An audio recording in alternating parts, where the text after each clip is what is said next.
York City is a place that dominated the shopping scene. A curious phenomena for the Genesies out there, especially the ladies. Have you ever been aware of the Gilded Age that marked the beginning of luxury shopping and materialism in New York City? What are the interesting facts that made the Gilded Age a turning point for New York folks? Which were the most eccentric and luxurious shopping centers that captivated people?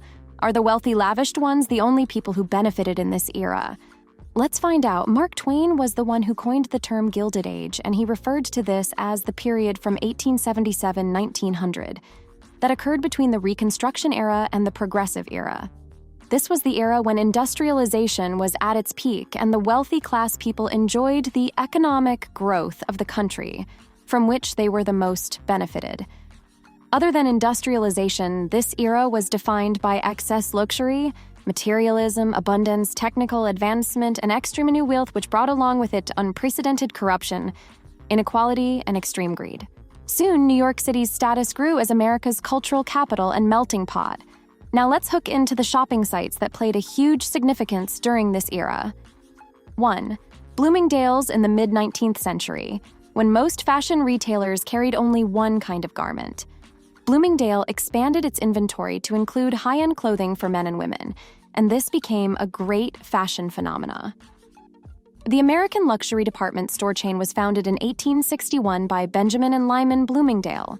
The first product they carried was the hoop skirt that became the latest fashion trend for the ladies out there. In 1886, Bloomingdale moved to its historic 59th Street and Lexington Avenue location. The 59th Street Bloomingdale's huge windows were theoretically decorated in order to show off the shop's great architecture, which became a major attraction for the elites. Bloomingdale is one of the signature stores of the Gilded Age era, and its early success was tied to the wealth and excess of the Gilded Age. 2. The House of Worth. The French fashion house that specializes in haute couture, ready-to-wear clothes, and perfume dominated the Gilded Age. The House of Worth was created in 1858 by Charles Frederick Worth. This shopping site became the preeminent designer of luxury clothing in the Gilded Age.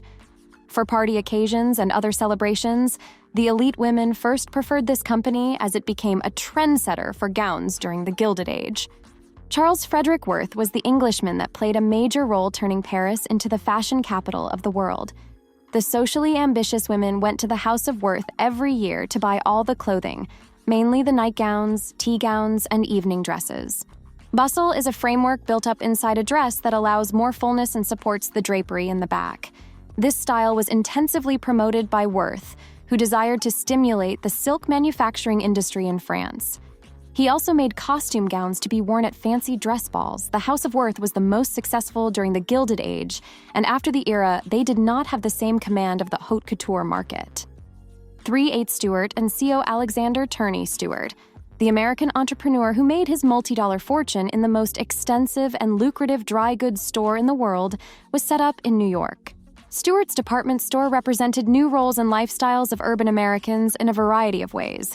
Out of the extensive dimensions of the marketing of dry goods that emerged, the large concern, along with combining the wholesale and retail operations, grossing millions of dollars annually.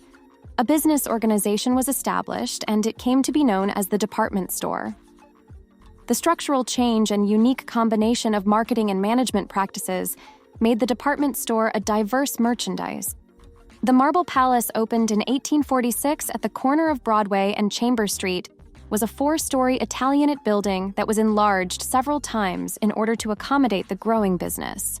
The building had large display windows and an elegant domed interior that became a major attraction for both the upper-class and middle-class women, who found leisure in shopping. The store, however, created a great sensation in the fashionable circles by the splendor of its decorations and by its magnificent stock of dry goods and fancy articles.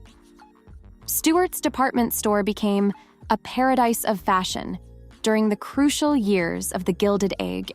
For Ladies Mile, the Ladies Mile Historic District was a prime shopping district in Manhattan, New York City at the end of the 19th century that served the well-to-do carriage trade of the city.